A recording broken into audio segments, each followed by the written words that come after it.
And welcome back. This is Ginger. Today we're going to use Tim Holtz's retro oven to continue our Christmas series. Instead of having to buy the shaker pouch, I'm going to show you how to make a shaker card shaped like the oven and a shaker ornament or tag of your choice. The great thing about this die set is you can make your own embellishments. Look at all the choices you have. And I'm using the Christmas tree and the gingerbread. I will be using a gold gel pen and a white gel pen to decorate. I always like to take it up a notch. And I thought I'd show you exactly what I did to the other embellishments. This is like decorating your own Christmas cookies to put inside the oven. And the great part about this is you get to decorate cookies, but you don't have to count the calories. And that's what I love about this, because we're always worried about counting our calories this time of year. The gingerbread men and the trees, I make sure to decorate them on both sides, because when they shake in the card, if they were to flip over, I still want you to be able to see the little embellishments. And you can just quickly do this in an assembly line fashion and then flip them all over and do the back sides. But I just love this, and it's a way to just add your own touch to your embellishments. I think it's great that you can make your own embellishments and just use some of your scraps that you have in your stash. Our first project today will be assembling the card that is going to be shaped like an oven. But first, just so you can see how the oven is put together, we will go through the process one time, and then as you make the tag or an ornament, you can refer back to this section. I have used metallic card paper, black cardstock, and red cardstock to create the elements on the oven.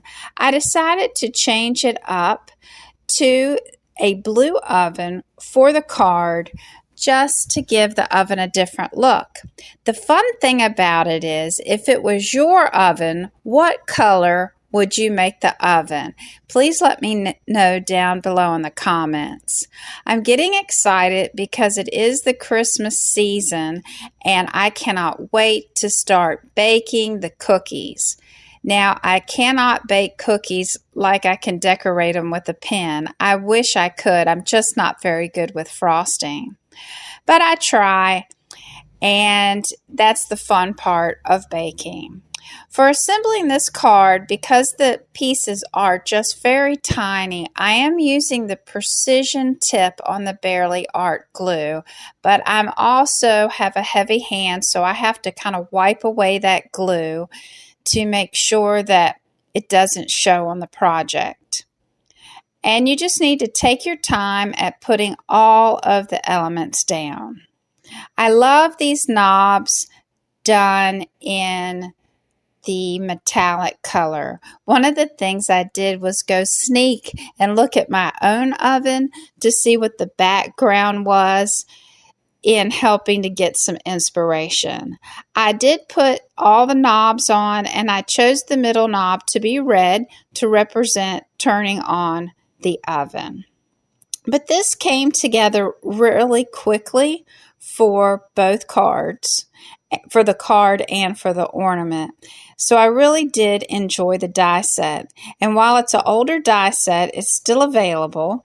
And I think it just is perfect for more than just Christmas. But I really do love Christmas, so I think that this is just wonderful. Don't you think these burners on the stove are just absolutely cute? I just love them. I love those little burners on the stove. I wish I had a pot or pan that came with the set to put on there. Our next step is to cut our card. Now, I have put 100-pound cardstock to cover up that oven, and I'm just going to tape that down to the die so it doesn't move, but for demonstration purposes, I'm just showing you And then I'm going to line that die up so it's just a little over the top and put it through the die cut machine. And I come out with this great little oven card where you do see the impression, but you're going to be covering that up. I just cut a piece of acetate that's square to cover up the window, and I will put that down using glossy accents. I will let you know that I stacked this element 7 times with the die cut, and I forgot to adhere it to the card first before putting the glossy accents on, so I suggest that you do that first. And I'm going to just throw in some of my embellishments and put on the acetate that I cut. I got very lucky that I didn't get glossy accents all over me. And then I will take the 8th piece that I cut out that I decorated and put that on the top to finish up the card. And I think that's just an adorable shaped shaker card that any recipient would love. I also got a little bit of glue in the corner, so I just erased that off, and I just love how that turned out.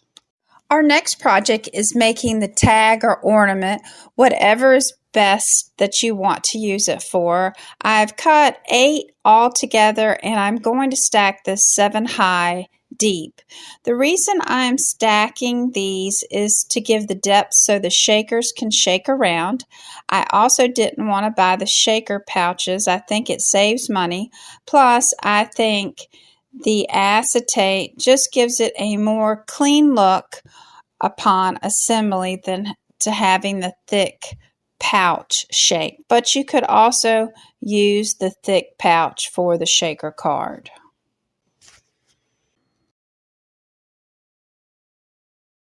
I created the back of this by tracing the oven on white cardstock and fussy cut that out. And I am just going to adhere that to make the back of the shaker.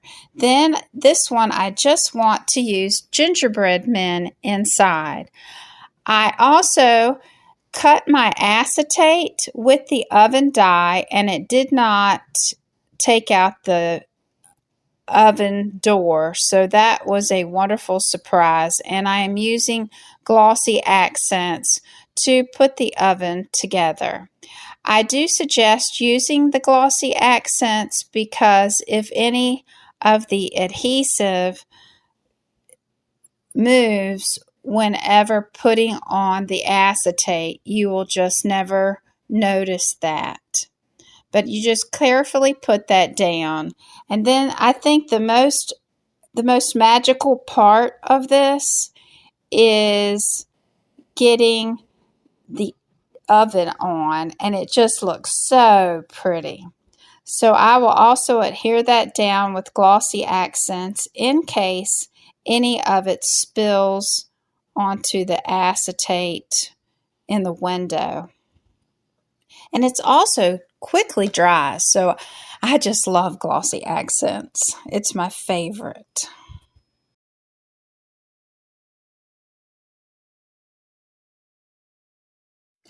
I cut a piece of twine 20 inches long. I am going to adhere it down with double score tape. This will ensure whether it's hanging from a tree or on a package that it stays secure.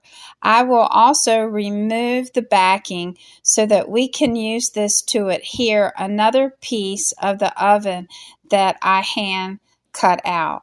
And I am just going to glue this all over the back, including putting it on the twine to make sure it's secure in place. Now you want to wipe away any excess glue, and you can put to and from on the back. You can leave it the way it is. You just need to tie the top and cut away the twine. And this can be put on a package or your tree. This is up to you. You'll have to let me know how you're going to use it. I just think it turned out super adorable. I love it how it shakes. So here is our card. I stamped the inside with a cute little stamp that says, "Have yourself a yummy little Christmas," that I found in my stash. So look through your stash for some stamps. We made our own embellishments, and we made our tag shaker card. Thank you for stopping by. I am so happy you could join me today. Here's a suggestion from YouTube, and I look forward to seeing you next time. Merry Christmas.